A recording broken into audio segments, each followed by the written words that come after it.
Salve, salve, meu querido aluno! Seja bem-vindo a mais uma aula aqui na Estação Educação, comigo, é claro. Eu sou a professora Fernanda Barreto e estarei aqui ensinando um pouco mais sobre esse universo que é a Educação Física Escolar.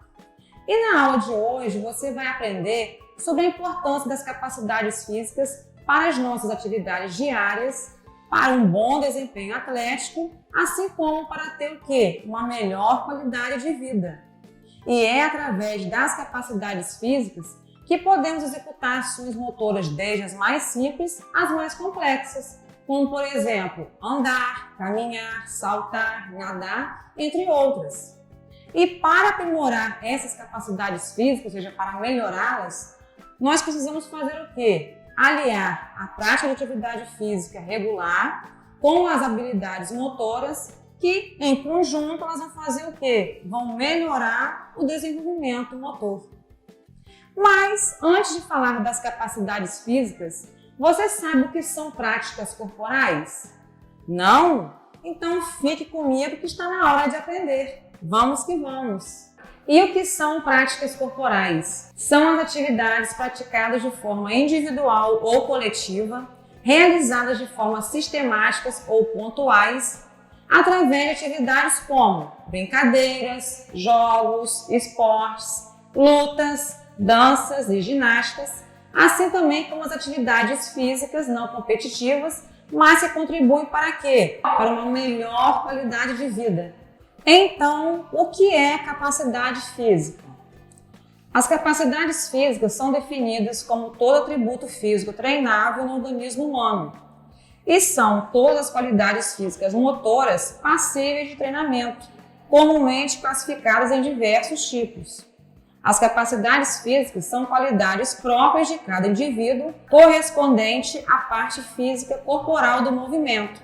Ou seja, elas são herdadas geneticamente. E como elas estão classificadas? São elas: agilidade, força, velocidade, flexibilidade, resistência e equilíbrio. Vamos começar então aí vendo a definição de agilidade. Agilidade é a capacidade de executar movimentos rápidos e ligeiros com mudanças de direção. Flexibilidade é a capacidade de realizar movimentos em certas articulações com amplitude máxima de movimento e ela é vital para o desempenho atlético, bem como para a prevenção de lesões. Força é a capacidade de exercer uma tensão contra uma resistência que ocorre por meio de ações musculares. E quais seriam os tipos de força? Força isotônica ou dinâmica, ou seja, dinâmica vem de movimento. Então, é o tipo de força que envolve os músculos dos membros em movimento ou suportando o peso do próprio corpo em movimentos repetidos.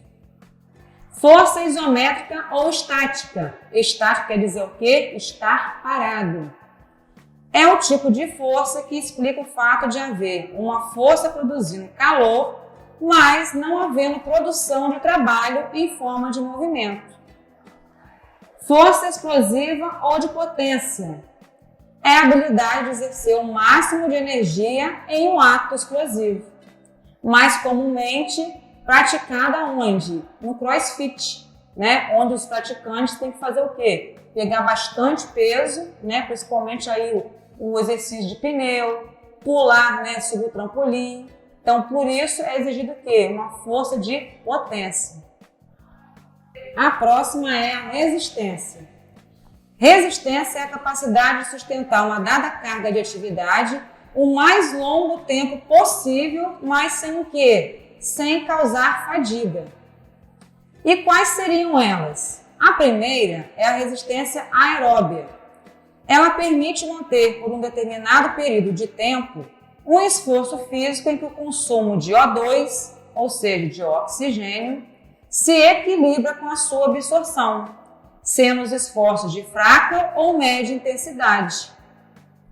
Já o outro tipo de resistência é a resistência anaeróbica. Ela permite manter por um determinado período de tempo um esforço físico em que o consumo de oxigênio já é superior à sua absorção. Isso acarreta um débito de oxigênio e esse débito somente será recompensado em repouso, sendo os esforços de alta intensidade. O último tipo de resistência é a resistência muscular localizada, que é a capacidade do músculo de trabalhar contra uma resistência moderada durante longos períodos de tempo. E o próximo tipo de capacidade física é a velocidade. Velocidade é a capacidade de executar movimentos cíclicos na mais alta velocidade individual possível. E quais são os tipos de velocidade? Velocidade de deslocamento é a capacidade máxima de uma pessoa deslocar-se de um ponto a outro.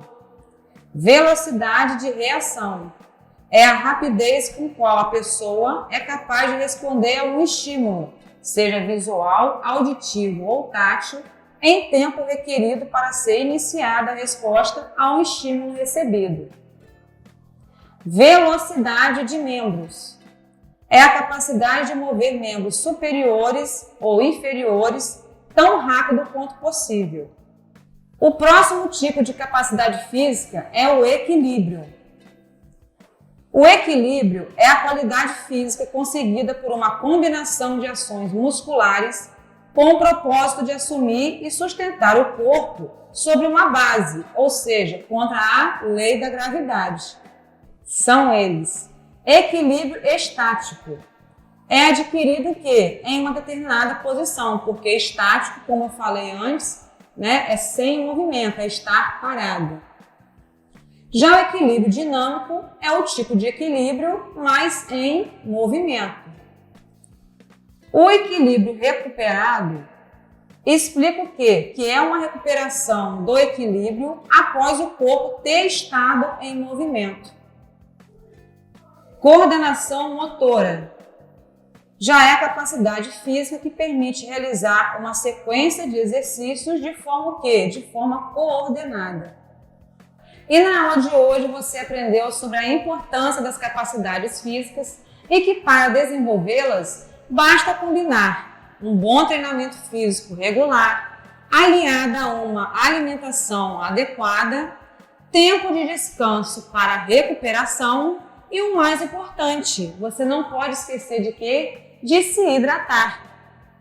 E aí, se animou para fazer uma atividade física? Então, a primeira coisa que você deve fazer é procurar um médico para avaliar as suas condições de saúde. Depois, você deve procurar um bom profissional de educação física que vai fazer o quê? Ele vai preparar, ele vai elaborar um programa de treinamento específico para você. E eu me despeço por aqui. Se cuide, fique bem e até a próxima. Tchau, tchau!